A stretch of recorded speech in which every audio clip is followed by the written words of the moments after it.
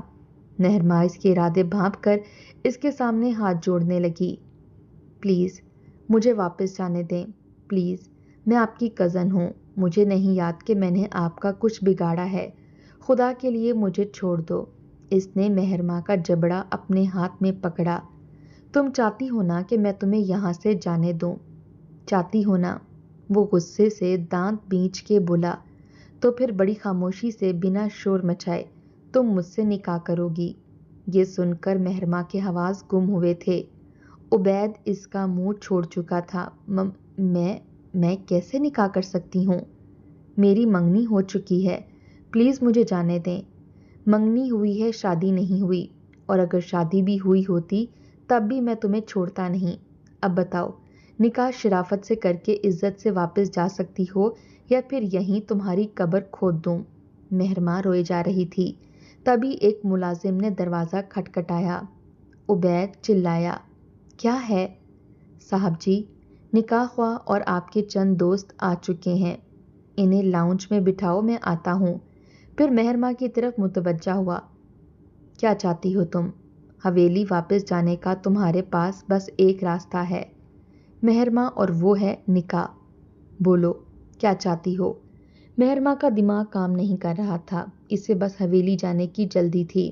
آپ مجھے واپس حویلی تو چھوڑ دیں گے نا؟ ہاں، نکاح ہو جائے میں تمہیں واپس حویلی چھوڑ دوں گا۔ مہرما نے اپنے آنسو صاف کیے اور پھر مان گئی۔ نکاح اس نے کر لیا تھا۔ جب نکاح خواہ واپس چلا گیا، عبید کے دوست بھی واپس جا چکے تھے۔ دوپہر کا 1 بج گیا تھا۔ کمرے کا دروازہ کھلا۔ مہرما فوراً سے بیڈ سے کھڑی ہو گئی۔ مجھے اب حویلی چھوڑ دیں پلیز، دادو پریشان ہو رہی ہوں گی۔ عبید نے کمرہ بند کیا، کمرے کے دروازے کی کنڈی لگائی۔ مہرما کا رنگ اڑا تھا۔ یہ آپ دروازہ کیوں بند کر رہے ہیں؟ وہ بری طرح سے گھبرائی تھی۔ حویلی جانا ہے نا تمہیں؟ حویلی تم ضرور جاؤ گی، لیکن میری ہونے کے بعد۔ یہ سن کر مہرما رونے لگی۔ نہیں، آپ میرے ساتھ ایسا نہیں کر سکتے۔ عبید اس کے پاس آیا اور اسے بازو سے پکڑ کر بیڈ پر پھینکا تھا۔ کمرے میں مہرما کی دبی دبی سسکیاں گونج رہی تھیں۔ عبید اسے اپنا بنا چکا تھا۔ روتی ہوئی مہرما سے کہنے لگا، اپنا حلیہ درست کرو تاکہ تمہیں میں حویلی لے کر جاؤں، اور ایک بات یاد رکھنا، اگر دادو کے سامنے زبان کھولنے کی کوشش کی تو تمہاری جان لے لوں گا۔ مہرما روئی جا رہی تھی۔ بند کرو اپنے آنسو ورنہ مجھے نہیں جانا حویلی، آپ ایسا کریں مجھے جان سے مار ڈالیں، وہ چلائی تھی۔ تمہاری یہ خواہش بھی پوری کر دوں گا، اٹھو اور اپنا حلیہ درست کرو، 10 منٹ ہیں تمہارے پاس۔ عبید یہ کہہ کر کمرے سے باہر جا چکا تھا۔ مہرما واش روم میں چلی گئی، نہا کر کمرے میں آئی، اپنی چادر سے خود کو لپیٹا۔ جب کمرے سے باہر آئی تو عبید اسی کا منتظر تھا۔ اسے گاڑی میں بیٹھنے کا کہہ کر خود ڈرائیونگ سیٹ سنبھال چکا تھا۔ عبید اسے حویلی لے گیا۔ حشمت بی بی مہرما کا انتظار کر رہی تھیں۔ وہ گمسم ہو چکی تھی۔ گاڑی سے نیچے اتری، حشمت بی کہنے لگیں، مہرما اتنی دیر کہاں ہو گئی؟ وہ بس اتنا ہی بولی کہ ٹیسٹ دیر سے شروع ہوا تھا۔ یہ کہہ کر اپنے کمرے میں چلی گئی اور کمرے کا دروازہ بند کر لیا۔ جو کچھ اس کے ساتھ عبید نے کیا تھا وہ سوچ بھی نہیں سکتی تھی۔ آج عبید کا بدلہ پورا ہوا تھا۔ اسے آج بھی یاد تھا کہ اس کی ماں کی باتیں، یہ عورت میری جان کی دشمن ہے، یہ میرا گھر اجاڑ دے گی۔ عبید اس وقت 10 سال کا تھا جب اس نے اپنی ماں کو روتے ہوئے دیکھا تھا۔ امی جان، کون آپ کا گھر برباد کر دے گی؟ اس کی والدہ کو پاگل پن کے دورے پڑتے تھے، اور جو اس عورت کے منہ میں آتا تھا وہ کہتی تھی، تمہاری چاچی، جب سے تمہارے چاچا مارے گئے ہیں یہ عورت تمہارے باپ پر ڈورے ڈالتی ہے۔ اس وقت مہرما چند ماہ کی تھی۔ عبید کے کچے ذہن میں یہ بات بیٹھ گئی۔ اسے اپنی چاچی اور مہرما سے نفرت سی ہونے لگی۔ ایک بار اس کی والدہ کو پاگل پن کا دورہ پڑا تو حویلی کی چھت پر جا کر چھت سے نیچے کود گئی۔ عبید کو لگا کہ اس کی والدہ کو اس کی چچی نے چھت سے نیچے پھینکا ہے، حالانکہ ایسا کچھ نہیں تھا۔ وہ ذہنی طور پر ٹھیک نہیں تھیں۔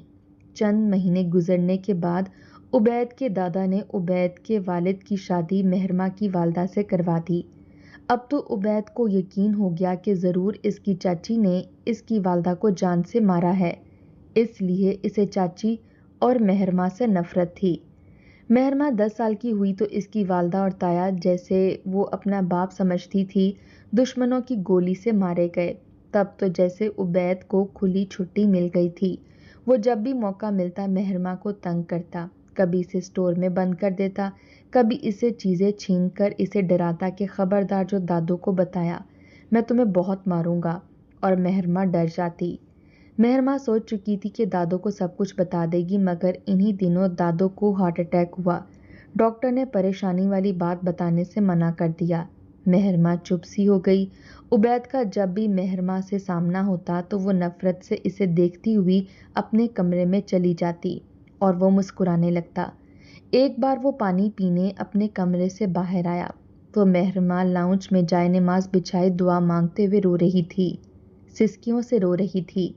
یہ دیکھ کر عبید ٹھٹکا تھا، پانی پینے کی بجائے اس کے پاس آ گیا۔ مجھے بد دعائیں دے رہی ہو؟ جان بوجھ کر وہ بولا تھا، مگر مہرما نے کوئی جواب نہیں دیا، بلکہ جائے نماز تہہ کر کے رکھ دیا اور اپنے کمرے میں جانے لگی۔ تبھی وہ بھی مہرما کے پیچھے جانے لگا۔ جیسے ہی مہرما اپنے کمرے کا دروازہ بند کرنے کے لیے پلٹی، سامنے عبید کو دیکھ کر ڈر گئی تھی۔ اتنی بے رخی، وہ بھی اپنے مجازی خدا سے؟ نو سویٹ ہارٹ، نو۔ وہ مہرما کے کمرے میں آنے لگا، لیکن وہ بیچ میں کھڑی تھی۔ راستہ دو اپنے شوہر کو، آج میں تمہارے ساتھ سونا چاہتا ہوں۔ مہرما نے دروازہ بند کر لیا اور جلدی سے لاک بھی کر دیا۔ عبید ہنستا ہوا اپنے کمرے میں چلا گیا۔ 1 مہینے بعد ہی مہرما کی طبیعت خراب رہنے لگی۔ اپنی کیفیت سے وہ سمجھ گئی تھی کہ وہ پریگننٹ ہو چکی ہے، اس لیے بہت روئی تھی، مگر نہ تو عبید کو بتایا اور نہ کسی اور سے ذکر کیا۔ دوسری طرف حامد کے گھر والے شادی مانگنے لگے۔